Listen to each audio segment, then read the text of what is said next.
Shalom semuanya, saya sangat terkejut pada waktu mengetahui bahwa banyak anak-anak Tuhan yang tidak mengerti bahwa pada waktu kita tidak bisa mengampuni kesalahan orang lain, maka Tuhan juga tidak bisa mengampuni dosa kita. Allah Bapa tidak memberi pengampunan, artinya kita lepas, kita kehilangan keselamatan.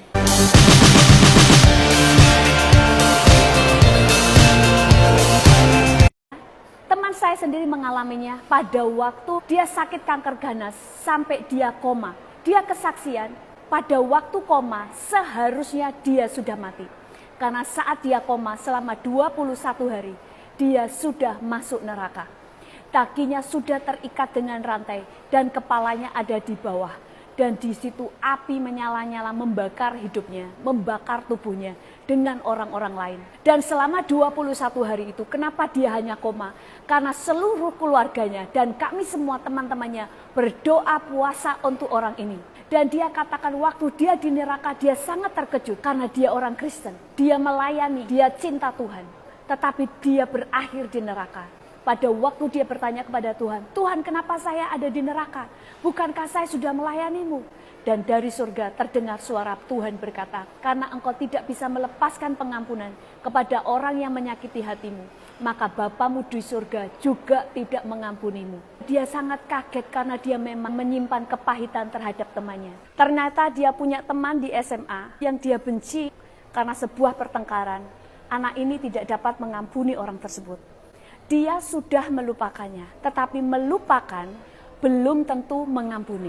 Melupakan tidak sama dengan mengampuni. Mengampuni adalah dia tidak perlu lupa dengan orang tersebut. Mungkin dia tetap ingat dengan peristiwa tersebut, tetapi dia sudah tidak terluka lagi pada waktu mengingat orangnya, pada waktu dia mengingat kejadiannya. Tetapi kalau melupakan berarti kita tidak siap, karena kalau mengingat wajah orang itu atau mengingat kejadiannya, tentu orang itu akan terluka lagi.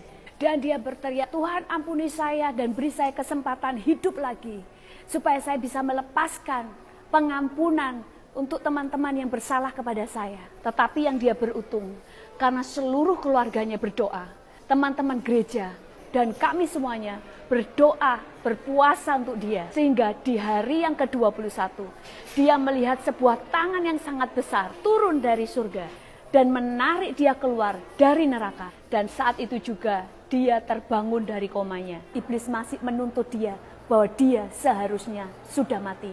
Tetapi doa mengubah segalanya. Setelah dia bangun dari komanya, dia menelpon temannya, dia temui temannya untuk meminta maaf dan melepaskan pengampunan temannya. Tidak hanya mengampuni, tapi dia juga meminta maaf karena sudah menyimpan pahit kepada temannya. Sehingga ada rekonsiliasi, sebuah harga yang sangat murah kalau kita melepaskan pengampunan.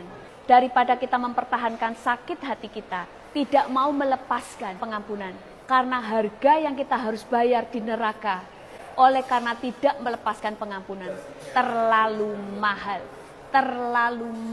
harga yang kita bayar. Kita belajar di sini bahwa pada waktu kita melepaskan pengampunan, sebesar apapun kesalahan orang itu, mungkin orang itu sudah menyakiti hati kita, mungkin orang itu sudah sangat menyakiti hidup saudara, mungkin orang itu sudah menghancurkan hidup saudara, tetapi kita tetap harus melepaskan pengampunan, karena memang hukum Tuhan adalah lepaskan pengampunan, maka kita pun akan menerima pengampunan. Kalau kita tidak bisa melepaskan pengampunan pada orang yang bersalah kepada kita, maka Bapa kita di surga juga tidak mengampuni dosa kita. Allah Bapa tidak memberi pengampunan, artinya kita lepas, kita kehilangan keselamatan.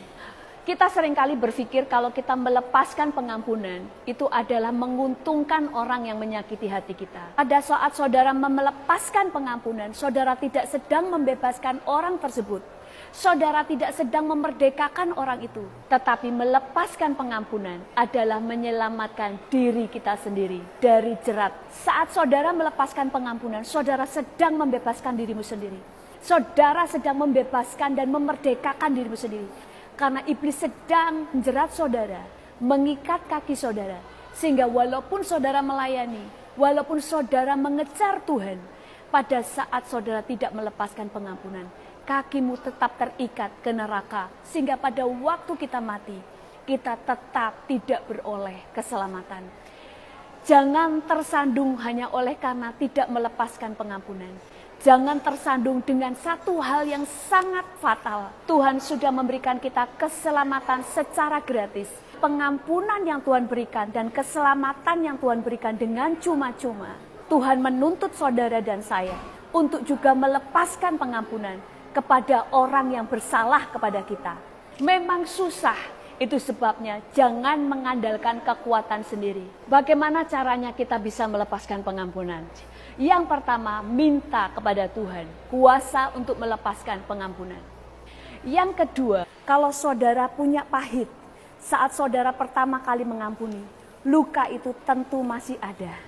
Tetapi terus lepaskan pengampunan sampai hatimu sembuh. Saya pun demikian, pada saat saya melepaskan pengampunan, luka itu masih ada. Hati saya masih sakit, tetapi langkah pertama tetap dibutuhkan untuk sebuah pemulihan. Tuhan mengajarkan saya setiap luka itu ada, setiap kali saya mengingat kejadian itu, saya harus mendoakannya, saya harus mengucapkan, iblis engkau tahu, aku sudah melepaskan pengampunan. Aku memberkati dia, aku mengasihi dia. Supaya jiwa saya mendengar dan iblis juga mendengar bahwa saya sudah melepaskan pengampunan. Dan sampai akhirnya setiap kali bayangan itu muncul, wajah orang itu muncul dan kejadian yang menyakitkan itu muncul, saya sudah tidak sakit hati lagi.